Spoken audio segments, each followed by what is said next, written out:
CGPSC smart learning में आप सभी का बहुत बहुत स्वागत है। फ्रेंड्स, आज हम एडीओ 15 जून एग्जाम में आने वाले टॉप इंपॉर्टेंट एमसीक्यू क्वेश्चनों के बारे में जानेंगे जो एडीओ के एग्जाम में आने वाले हैं, जहां पर सामान्य अध्ययन, ग्रामीण आजीविका, पंचायती राज से संबंधित जितने भी महत्वपूर्ण प्रश्नों के बारे में आएंगे उन सभी के बारे में हम आपको बताएंगे। तो सबसे पहले बात करें भाग 1 सामान्य अध्ययन, जिसमें 15 नंबरों के 15 क्वेश्चन पूछे जाएंगे। तो इसी के बारे में चलिए सबसे पहले बताते हैं। तो यहाँ पर हम आपको भारतीय सभ्यता एवं संस्कृति, ऐतिहासिक घटनाएं एवं भारत का आधुनिक इतिहास से जो संबंधित एमसीक्यू क्वेश्चन हैं उनको बताएंगे। तो सबसे फर्स्ट क्वेश्चन में देखने को मिलेगा, वैदिक काल में पुरंदर शब्द का प्रयोग किस देवता के लिए किया जाता था? Option A Agni, option B Indra, option C Varun, option D Som. तो इसका राइट आंसर है ऑप्शन नंबर बी इंद्र। वैदिक काल में पुरंदर शब्द का प्रयोग इंद्र देवता के लिए किया जाता था। फिर नेक्स्ट है, स्वराज मेरा जन्म सिद्ध अधिकार है और मैं इसे लेकर रहूंगा, यह प्रसिद्ध नारा किसने दिया था?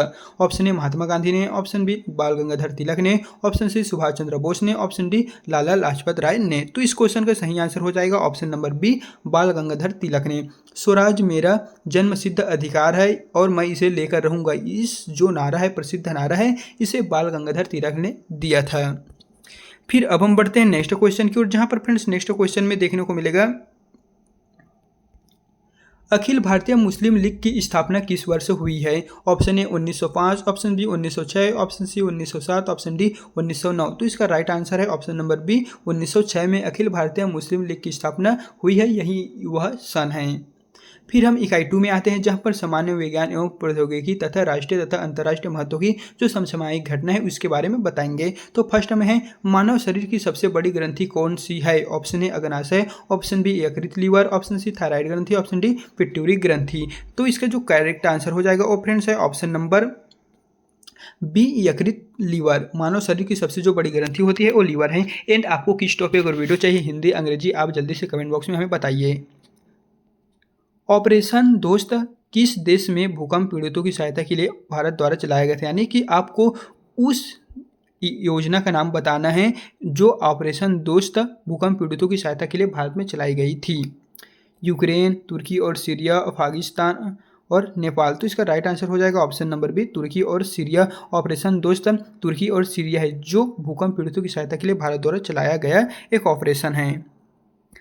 फिर नेक्स्ट क्वेश्चन में देखने को मिलेगा, हाल ही में नाटू नाटू गीत ने किस श्रेणी में ऑस्कर पुरस्कार जीता है? ये जो है वो करंट अफेयर से भी रिलेटेड है। ऑप्शन ए है सर्वश्रेष्ठ निर्देशक, ऑप्शन बी सर्वश्रेष्ठ फिल्म, ऑप्शन सी सर्वश्रेष्ठ मूल गीत, ऑप्शन डी सर्वश्रेष्ठ अभिनेता। तो इसका राइट आंसर है ऑप्शन नंबर सी सर्वश्रेष्ठ मूल गीत। यही है जो हाल ही में नाटू नाटू गीत ने ऑस्कर पुरस्कार जीता था। फिर आपको इकाई 3 में देखने को मिलेगा, जहाँ पर फ्रेंड्स जो क्वेश्चन है भारत के संविधान एवं राज्य व्यवस्था तथा भारतीय प्रशासनिक ढांचे से संबंधित कुछ क्वेश्चन जो है वो यहाँ पर हमने मोस्ट आईएमपी क्वेश्चन छांट कर बताए हैं। तो ऑप्शन ए है, भारतीय संविधान की प्रस्तावना में समाजवादी और पंथ निरपेक्ष शब्द किस संशोधन द्वारा जोड़े गए हैं? 40वां संशोधन द्वारा, 42वां संशोधन द्वारा, 44वां संशोधन द्वारा और 24वां संशोधन द्वारा। तो इसका राइट आंसर है 42वां संशोधन द्वारा। भारतीय संविधान की प्रस्तावना में समाजवादी और पंथ निरपेक्ष जो शब्द है वो 42वां संविधान संशोधन द्वारा जोड़े गए हैं। तो यही जो है वो फ्रेंड्स राइट आंसर हो जाएगा। फिर नेक्स्ट में है, राज्यसभा के सदस्यों का जो कार्यकाल होता है वो कितने दिन होता है वो आपको बताना है। तो ऑप्शन नंबर ए है 4 वर्ष, ऑप्शन बी है 5 वर्ष, ऑप्शन सी में आपको देखने को मिलेगा 6 वर्ष, ऑप्शन डी है स्थायी सदन है, सदस्यों का कार्यकाल निश्चित नहीं होता। तो इसका राइट आंसर है ऑप्शन नंबर सी 6 वर्ष। राज्यसभा के जो सदस्यों का कार्यकाल होता है वो 6 वर्ष ही होता है, 6 ईयर होता है। फिर फ्रेंड्स नेक्स्ट क्वेश्चन में आपसे पूछा गया है, भारत में लोक सेवा आयोग UPSC union public service commission के अध्यक्ष की नियुक्ति कौन करता है? प्रधानमंत्री, भारत के मुख्य न्यायाधीश, राष्ट्रपति, लोकसभा अध्यक्ष। तो इसका राइट आंसर है ऑप्शन नंबर सी राष्ट्रपति। भारत में लोक सेवा आयोग जो यूपीएससी के अध्यक्ष की नियुक्ति करता है वो राष्ट्रपति द्वारा ही किया जाता है। फिर आपको यूनिट 4 में देखने को मिलेगा, भारत का भौगोलिक स्वरूप, प्राकृतिक संसाधन, खनिज, प्रमुख उद्योग, पर्यावरण से संबंधित अब हम टॉप क्वेश्चनों के बारे में बताएंगे। तो यहाँ पर है, भारत का एकमात्र सक्रिय ज्वालामुखी किस द्वीप पर स्थित है? आपको उस द्वीप का नाम बताना है जो एकमात्र सक्रिय ज्वालामुखी द्वीप है। लक्षद्वीप, अंडमान द्वीप, निकोबार द्वीप, जुबैरन द्वीप है, माजुली द्वीप। तो फ्रेंड्स इसका जो राइट आंसर हो जाएगा वो है ऑप्शन नंबर सी निकोबार द्वीप, जो है भारत का एकमात्र सक्रिय ज्वालामुखी द्वीप है, जो निकोबार द्वीप बैरन द्वीप पर स्थित है। काजीरंगा राष्ट्रीय उद्यान किस जानवर के लिए प्रसिद्ध है, यानी कि आपको बताना है कि जो काजीरंगा नेशनल पार्क है वो किस जानवर, किस एनिमल के लिए प्रसिद्ध है। बाघ, शेर, एक सींग वाला गैंडा, हाथी। तो इसका राइट आंसर है ऑप्शन नंबर सी, एक सींग वाला गैंडा। काजीरंगा राष्ट्रीय उद्यान जो है वो इसी जानवर के लिए प्रसिद्ध है। और यदि फ्रेंड्स हमने किसी आंसर को गलत बता दिए होंगे तो प्लीज़ आप हमें उसका सही आंसर कमेंट बॉक्स में बता दीजिएगा, ताकि किसी भी स्टूडेंट को पढ़ते समय हमारे द्वारा कोई भी प्रॉब्लम ना आए। भारत में सर्वाधिक बॉक्साइट का जो उत्पादन है वो किस राज्य में होता है। आपको उस राज्य को फाइंड आउट करना है जहां पर बॉक्साइट का उत्पादन अधिक मात्रा में किया जाता है। छत्तीसगढ़, उड़ीसा, झारखंड, गुजरात। तो ऑप्शन नंबर बी है उड़ीसा। उड़ीसा में ही सर्वाधिक बॉक्साइट का उत्पादन किया जाता है। और आपको बताना है कि छत्तीसगढ़ में सर्वाधिक मात्रा में उत्पादन किए जाने वाला जो है वो आप हमें जल्दी से कमेंट बॉक्स में बताइए। देखते हैं कौन कौन से स्टूडेंट इस क्वेश्चन के आंसर हमें बता पाते हैं। फिर नेक्स्ट क्वेश्चन है फ्रेंड्स, भारत की अर्थव्यवस्था। तो भारत की अर्थव्यवस्था से संबंधित भी आपसे बहुत सारे क्वेश्चन पूछे जाएंगे। तो फर्स्ट क्वेश्चन में आपको देखने को मिलेगा जो भारत की अर्थव्यवस्था से संबंधित है, नीली क्रांति, ब्लू रेवोल्यूशन इससे संबंधित है।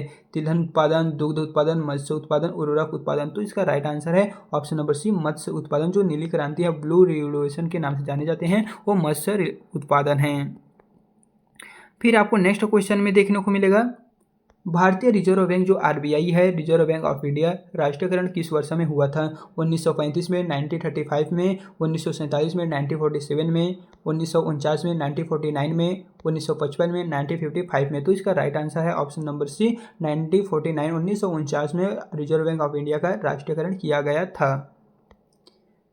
भारत में आर्थिक उदारीकरण की नीति किस वर्ष अपनाई गई। जो उदारीकरण की नीति है वो ऑप्शन नंबर है 1981, 1991, 2001, 1971। तो इसका राइट आंसर है ऑप्शन नंबर बी, 1991। 1991 में ही भारत में आर्थिक उदारीकरण की जो नीति है वो विशेष रूप से अपनाई गई थी। फिर नेक्स्ट में है छत्तीसगढ़ का सामान्य अध्ययन। हमने आपको भागवन से जितने भी संबंधित क्वेश्चन आए हुए थे 15 नंबरों के आने वाले हैं, उन सभी के बारे में हमने आपको बता दिए हैं। लेकिन यहाँ पर आपको नेक्स्ट में देखने को मिलेगा छत्तीसगढ़ का सामान्य अध्ययन। तो छत्तीसगढ़ के सामान्य अध्ययन से टोटल फ्रेंड्स यहाँ पर आपको टोटल 25 नंबरों के 25 क्वेश्चन पूछे जाएंगे, जिसके बारे में हम आपको नेक्स्ट वीडियो के माध्यम से बताएंगे। यह वीडियो लंबा हो जाएगा, इसलिए हम आपको इस वीडियो में पूरा का पूरा जो क्वेश्चन है वो कवर नहीं कर रहे हैं। अगर आप भी नेक्स्ट वीडियो जो छत्तीसगढ़ का सामान्य ज्ञान है उसके बारे में अगर आप लेना चाहते हैं तो जल्दी से आप हमारे चैनल को सब्सक्राइब करके रख लीजिएगा, ताकि जब भी हम इसका जो वीडियो अपलोड करें तो उस वीडियो की नोटिफिकेशन आप तक सबसे पहले पहुंचे।